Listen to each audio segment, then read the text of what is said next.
जय भीम, जय जोहार, जय हिंद, जय भारत, जय संविधान, जय ओएनजीसी। आज के इस बेहद ही खास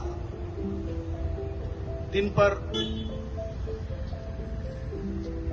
जब आदरणीय बी.आर. अम्बेडकर जी अपने जीवन भर के त्याग, तप, बलिदान और तपस्या के परिणाम स्वरूप आजादी के बाद हमारा देश भारत किस दिशा में जाएगा, उस दिशा को, उस विजन को, उस सपने को भारतीय संविधान के तौर पर और अपने अन्य बहुत सारे कार्यों के तौर पर, अपनी पुस्तकों के तौर पर, अपने विचारों के तौर पर हमारे बीच छोड़कर भारत की इस धरती से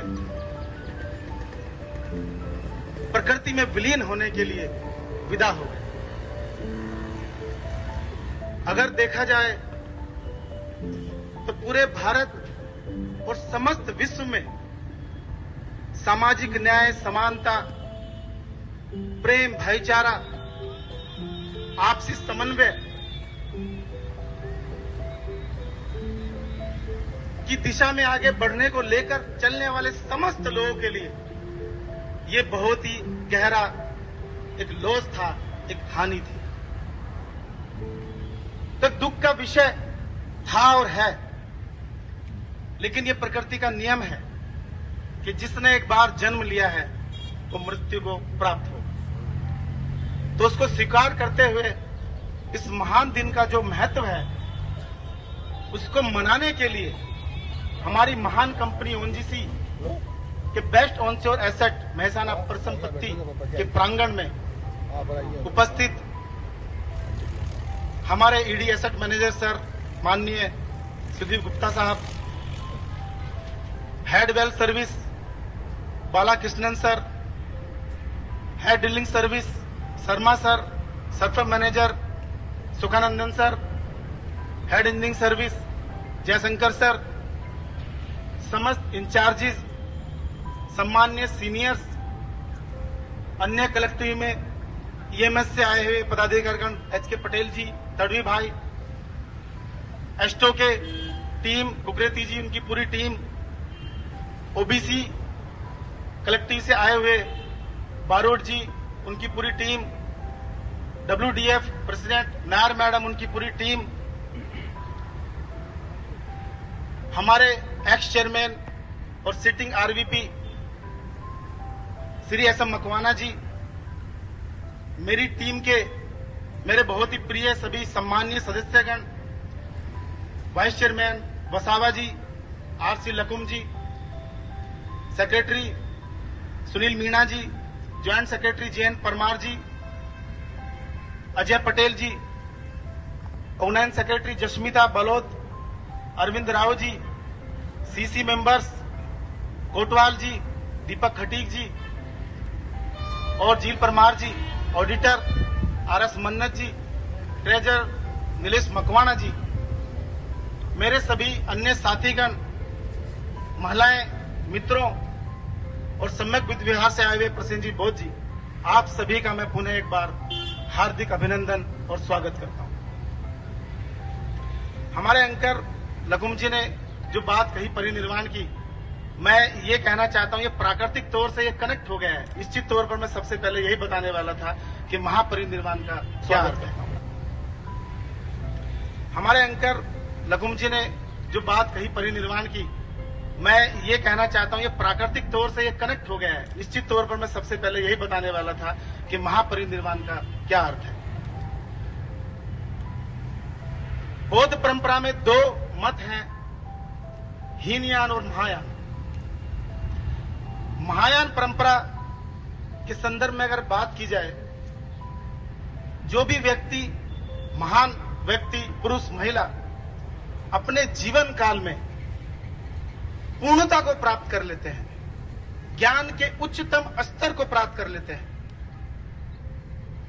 एनलाइटमेंट को प्राप्त कर लेते हैं, तो जब वो पूर्ण गति को प्राप्त करते हैं, प्रकृति से विलीन होते हैं, तो उस घटना को, उन व्यक्ति को महापरिनिर्वाण, पूरे निर्वाण से परे अनंत में समाहित होने वाले व्यक्ति के तौर पर जाना जाता है। हीनयान में सेम बात को अरहत बोला जाता है। इंग्लिश में एनलाइटमेंट, हिंदुइज्म की बात करें तो मोक्ष की प्राप्ति, संसार के सभी कर्म से, सभी प्रक्रियाओं से परे। तो बाबा साहब के बारे में अगर ये शब्द बोला गया है तो निश्चित तौर पर इसके बहुत ही गहरे और गंभीर मायने हैं। आज के इस खास दिन पर हमारे बीच हमारे मुख्य अतिथि गुप्ता साहब हैं, उनके विचारों को हम सुनेंगे। मैं बहुत ज्यादा समय नहीं लूंगा, चंद बातें आप लोगों के बीच रखना चाहता हूं। किसी भी महान पर्सनैलिटी, व्यक्तित्व के जन्मदिन या डेथ एनिवर्सरी या और कोई भी दिन को मनाने का सबसे बेहतरीन तरीका अगर कोई है तो उनके मिशन, उनके विचारों, उनके सपनों को आगे कैसे बढ़ाया जाए, उस दिशा में कदम बढ़ाना चाहिए। गुप्ता सर से आते बात हो रही थी, सर ने भी एकदम यही बात बोली, और एक युवा एग्जीक्यूटिव होने के नाते महसाना परिसंपत्ति के माननीय एसेट मैनेजर सर के उन विचारों से पूरी तरह सहमति रखता हूं कि रिचुअल्स या किसी भी तरह के हम जो कार्यकलाप करते हैं उनका अपना महत्व है, क्योंकि सभी को जोड़ने के लिए एक माध्यम चाहिए। लेकिन माध्यम बनने के बाद जिनके बारे में बात हो रही है, उन्होंने देश के लिए क्या सपना देखा है, हमें अपने कदम उधर बढ़ाने चाहिए। बाबा साहब का क्या सपना था? तमाम विसंगतियों के बाद समाज में स्वाभाविक है, ये हमें मान लेना चाहिए कि जो भी रहा, जो भी होगा, ये सब समाज का हिस्सा है। समाज एक दिन में पूर्णता को प्राप्त नहीं करता। हम उस प्रक्रिया में हैं कि हम आपसी मुद्दों को आपस में सुलझाकर देश की गति को आगे बढ़ाने में अपना सहयोग प्रदान करें। बाबा साहब का यही सपना था कि आजादी से पहले, संविधान से पहले जो विचार, जिस तरह की गति, जिस तरह के इश्यूज में हम उलझे हुए हैं, अब हम एक राष्ट्र बनने जा रहे हैं, हम एक देश बन गए हैं, हमारे पास एक संविधान है। अब इस संविधान को सामने रखते हुए पूरे भारत से अलग अलग क्षेत्रों से चुन के जो आए, उस संविधान सभा में जो लोग बैठे, करोड़ों की संख्या में भारतीयों को जिन्होंने रिप्रेजेंट किया, उनकी भावना का सम्मान करते हुए, जिन्होंने उस महान भवन के अंदर बैठ के एक सपना देखा, भारत को विश्व गुरु बनाने का, भारत को विकसित भारत बनाने का, भारत को वो समाज बनाने का जिसे पूरी दुनिया एक आदर्श के तौर पर देखे। बाबा साहब का यही सपना था, और आज इस दिन पर उनको याद करते हुए हम यही प्रेरणा लेंगे कि उनके इस सपनों को पूरा करने की दिशा में आगे बढ़े, पूरा करने की दिशा में आगे बढ़े। जिस तरह समाज की बेसिक इकाई परिवार होती है, परिवार बनने का भी एक बहुत इतिहास रहा है, उधर नहीं जाऊंगा। समाज की बेसिक इकाई परिवार होती है, इसी तरीके से राष्ट्र की बेसिक इकाई नागरिक होते हैं। और जैसे राष्ट्र की बेसिक इकाई नागरिक होते हैं, उसी तरीके से अगर हम कंपनी की, इंडस्ट्री की बात करें, महान पब्लिक सेक्टर ओएनजीसी की बात करें, उसकी बेसिक इकाई एम्प्लॉइज है। जिस तरह से ओएनजीसी की बेसिक इकाई एम्प्लॉइज हैं, ठीक उसी तरीके से जो संस्थाएं बनती हैं, यूनियंस बनते हैं, रिप्रेजेंट करते हैं अलग अलग सेक्शन को, उनकी बेसिक इकाई उसके मेंबर्स हैं। तो अगर उस संस्था को बनाने का मकसद पूरा करना है, हर एक कार्य के पीछे एक मकसद होता है। महान लोगों ने ये कंसेप्ट क्यों डाले होंगे कि अगर एक सेक्शन को रिप्रेजेंट करना है तो शेड्यूल कास्ट, शेड्यूल ट्राइब की एक एसोसिएशन होनी चाहिए, ओबीसी को रिप्रेजेंट करना है तो उनका एक प्रतिनिधित्व होना चाहिए, स्टाफ के साथियों को करना है तो उनके पीछे एक यूनियन होनी चाहिए, ऑफिसर्स के लिए हमने जो बनाया वो होना चाहिए। ये माननीय प्रबंधन ने इसको रिकॉग्नाइज किया, माननीय भारत सरकार ने रिकॉग्नाइज किया, तो कोई तो उसका मकसद होगा। इन सब का मकसद यही है कि आपस में एक दूसरे के साथ मिलके संवाद स्थापित करते हुए जो दुनिया का सबसे बड़ा हथियार है, संवाद, कम्युनिकेशन करते हुए, डायलॉग करते हुए, आपसी इश्यूज को बड़े ही पॉजिटिव तरीके से सोल्व करते हुए अल्टीमेट मकसद महान कंपनी ओएनजीसी या भारत की विकास की गति को आगे बढ़ाना है। यही प्रेरणा मैं खुद लेता हूं और मेरे सभी सम्माननीय मेंबर्स एसोसिएशन के, वो पहले से इस कार्य को कर रहे हैं और पूरे गर्व के साथ कह सकता हूं कि आप लोग आगे भी उसी ऊर्जा के साथ, उसी सोच के साथ हमारे अपने इश्यूज को रिजॉल्व करते हुए अल्टीमेट ऑब्जेक्टिव हमारी महान कंपनी ओएनजीसी का ग्रोथ और भारत के ग्रोथ में हमें शरीक हो। ओएनजीशियन होने के नाते एक बात और मुझे लगता है कि इस मंच से मैं बोलना चाहता हूं, कोई भी इमारत हो वो एक बुनियाद पे खड़ी होती है। तो अगर इमारत लंबी टिकी हुई है तो कहीं ना कहीं बुनियाद में पत्थर बहुत मजबूत लगाए होंगे, बहुत मेहनत की गई होगी। ठीक इसी तरीके से अगर आज भारत की नंबर 1 पीएसयू ओएनजीसी है, बेस्ट ऑनशोर एसेट हमारा महसाना एसेट है, तो उसकी नींव के पत्थर में जिन लोगों ने अपना त्याग, तप और बलिदान दिया है उनको भी मैं नमन करता हूं और उनके उस सपनों को लेकर हम आगे बढ़ेंगे, ये भी वादा करता हूं। एक और इम्पोर्टेंट बात मैं आप लोगों के बीच रखना चाहता हूं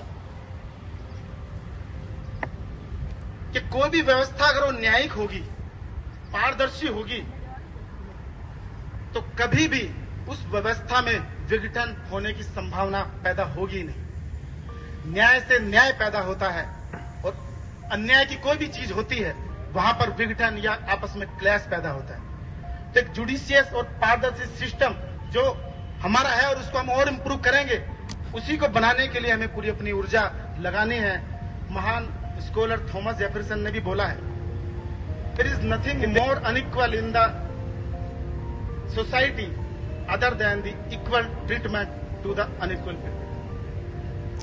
जब अनइक्वल पीपुल्स हैं, अलग अलग स्तर को रिप्रेजेंट कर रहे हैं, तो उनको एक समान तौर पर लाने के लिए न्यायिक व्यवस्था का ही हमें सहारा लेना है और हम ले रहे हैं। भारतीय संविधान में वो निहित है और उसको पालन करने के लिए सभी माननीय सीनियर्स, अधिकारीगण, हमारे हेड्स सभी निरंतर कार्य कर रहे हैं। उसी सपने में हम अपने आप को जोड़ेंगे।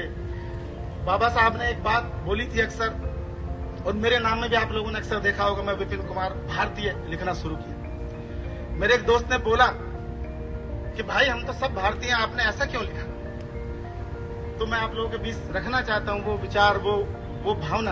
मैंने कहा बिल्कुल दोस्त, मैं आपका सम्मान करता हूं, हम सभी बिल्कुल भारतीय हैं, लेकिन जब हम स्टार्ट करते रिकॉग्नाइज करना तो सबसे पहले नाम, सरनेम, भाषा, क्षेत्र स्वाभाविक है। इसमें कुछ ऐसा नहीं है कि एक दिन में होने वाला है, ऐसा आता है। मेरे भी फादर का नाम महिपाल सिंह रहा है, तो मैंने उस सरनेम को हटाकर भारतीय, जो मेरी भारतीय सोच है, उसको लगाना शुरू किया कि शुरू से अंत तक भारतीय हूं। जो बाबा साहब ने कहा था कि मैं शुरू से अंत तक भारतीय हूं, तो इसलिए वो भारतीयता के विचार को अपने साथ जोड़ा है।